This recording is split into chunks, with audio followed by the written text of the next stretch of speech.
Let me get out my cutter.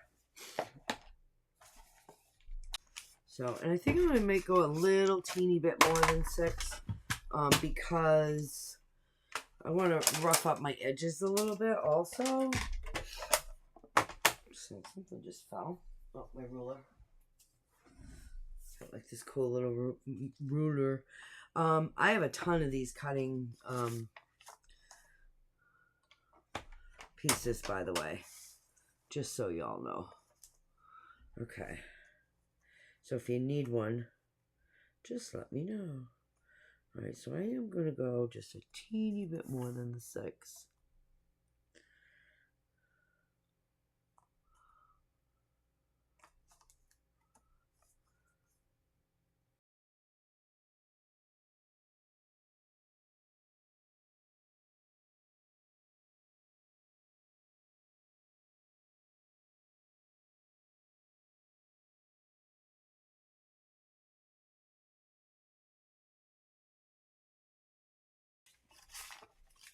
Okay. I've got those cut. Those are going to look really nice. Love it. Now I want to cut some of this. And since this is longer, I think I'm going to leave the crease here. But I'm just going to go on ahead and, you know, first I'm just going to kind of try to even this up here. By cutting this. And I can put that aside as well. And now I want to cut this to be, I think I do want this to also be around the 6 1/4 mark. I might even go a little bit bigger.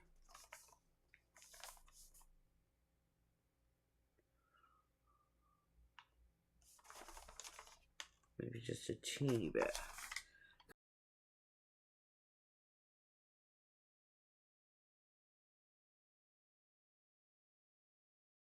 Excited about that. So I've got a couple of these pieces that are pretty cool.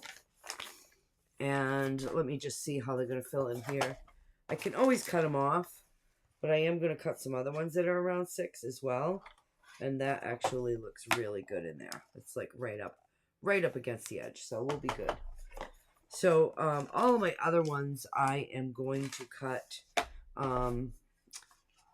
12 by 6. Pretty sure that'll be good. And I can always cut it back. So these are some papers that I found that I want to use inside the journal as some journal pages. They're a little thicker, but I thought that they were just really cool. It's like a combination of like tactile. I got some clocks here. These are like some really cool flowers and some herbal plants. Beautiful flowers here, nice and bright, but there's also a nice yellow background, which is nice. I just love these. I grabbed a couple of these. I just loved how they go, especially remember I'm going to be using that yellow as the main cover. So I'm just going to go on ahead now and I'm going to cut these. And I'm going to cut these like facing the different ways, you know. So I actually think I only need 2 of the striped pages. So I'm going to put this one aside. But yeah, I'm going to go on ahead and I'm going to cut these 6 inches by 12 inches.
Okay, so this cutter is for sale. It's nice, it's portable, it cuts really great, and you can also score.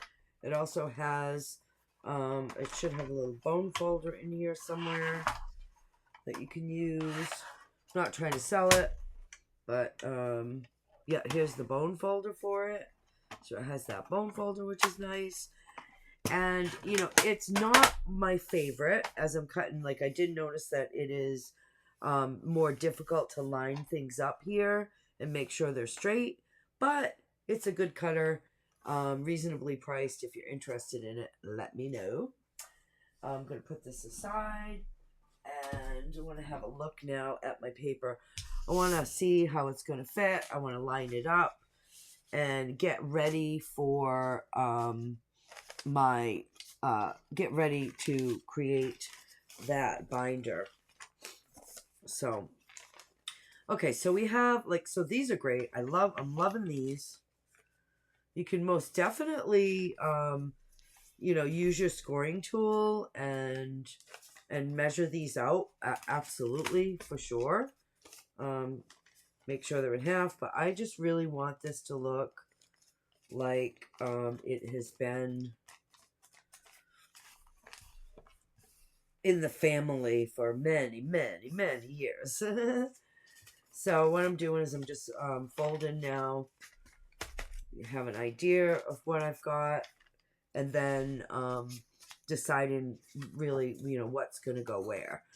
Now, the type of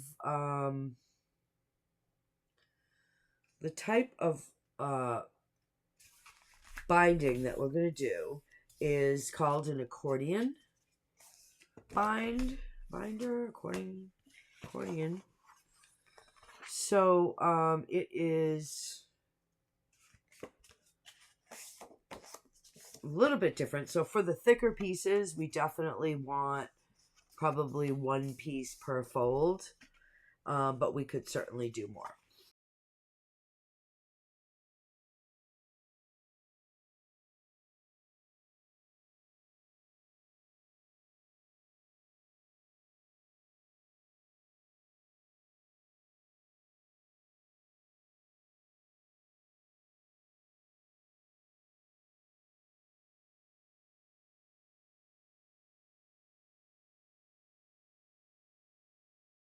Okay, so I'm just going to have a look and see how we're going to work out here.